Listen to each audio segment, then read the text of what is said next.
I grew up with aspirations of perfection. Check it out.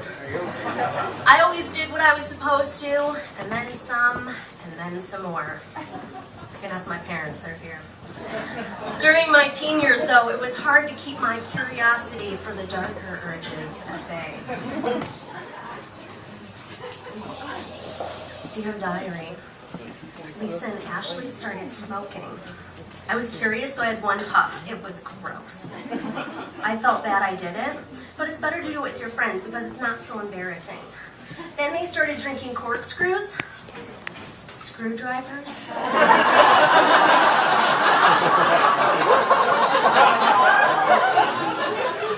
I didn't do that. Yuck. I'm never going to do any of that. They got drunk. It's kind of sad. I feel bad for them.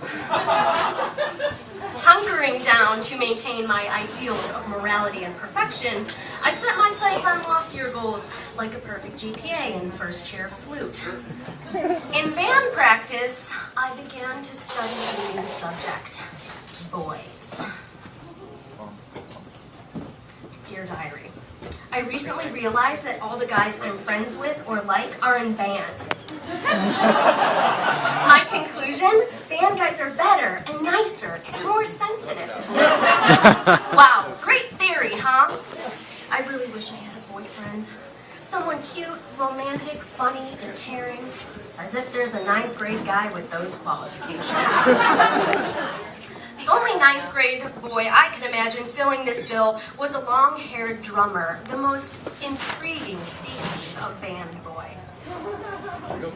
No, not band boy like that. They look like they skip class. Yeah. Put them away. Not boy band. They were prettier than me, so they did provide a good little soundtrack to my obsessions. But really what I wanted was band boy.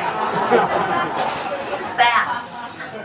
Good grades, bad haircuts. Those boys were for me. I fell into silently stalking love with Mike. Oh, there he is. Not yet. Our band's percussionist. It was easy to fantasize him as he pounded on his snare drum all the way across the room from the flute section. The first chair flute seat gave me a well-earned direct view. In English class, though, I found Mike much closer. Sitting in the desk right in front of me, I studiously sketched his perfectly sloped percussionist shoulders in my worn copy of Pride and Prejudice. It's pretty good. I love that sweater you wore. When we moved on from Jane Austen to Arthur Miller, the assignment came down from God. Write an adaptation of The Crucible. Yeah, you feel where this is going. Now, for those of you who paid as much attention as Mike did in English class, The Crucible is a play about the Salem witch trials. Abigail Williams is a slutty, conniving Puritan who seduces the married religious John Proctor. As you can imagine, John's wife is less than happy with the situation/slut and only becomes more so displeased as the young minx uses the Puritan police force, led by a man named Hale, to commit her as a consort of the devil to a dingy prison where God proceeds to abandon them all. As you can see, I excelled at summarizing chapters, understanding puritanical insanity better than the average 9th grader. If Abigail Williams could seduce the totally uninterested John Proctor, then by God, I would make Mike take notice of me. Abigail would be put to death for her attempts at love, but I'm sure she didn't think to sing an adaptation of The Crucible to an Alanis Morissette tune.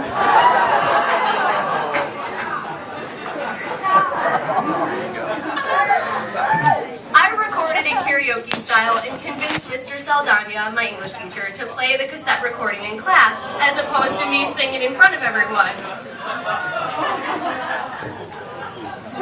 I passed out the lyrics, trying to make eye contact with Mike at his desk, and then I scurried to the back of the room where I spent most of my time as Mr. Saldana pressed play. Although the tape is history, I will now go one step further in my romantic conviction and sing it for you with the help of another crushworthy band boy, Ben Benedict from Dogwood.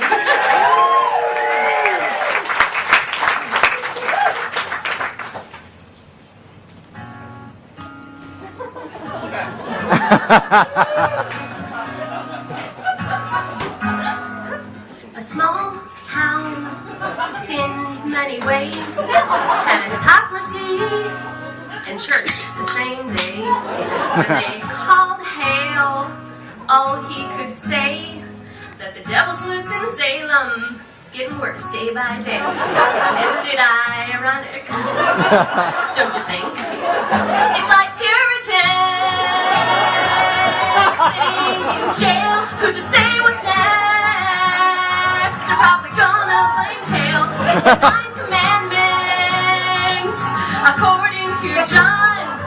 What did he leave out in figures?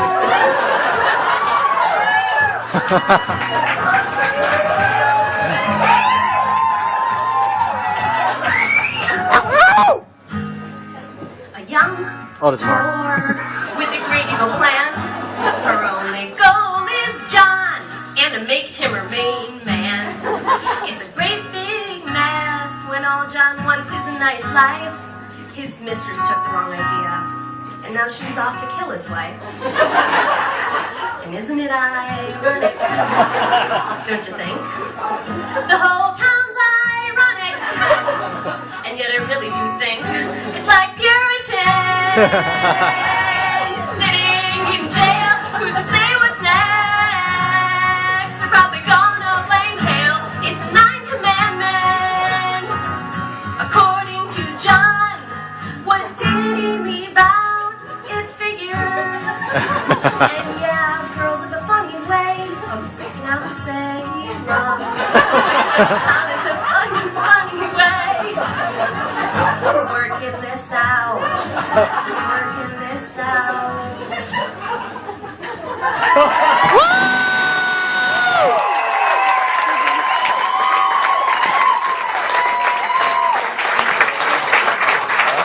That was awesome.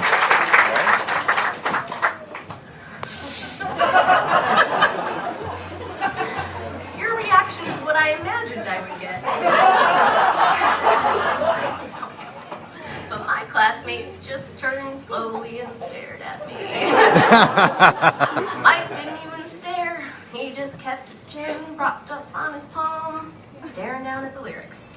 Nothing. He did nothing but bang on his stupid little snare drum. I got an A+, so at least Mr. Saldana liked me. I would have to wait and see if my siren song would affect Mike. Then I started to catch little upward glances from Mike during marching band practice. I smiled over my flute, channeling that cheeky Puritan minx, Abigail Williams. Mike had his friend ask me to winter formal, for him. It wasn't as romantic as I was hoping for, but isn't it ironic?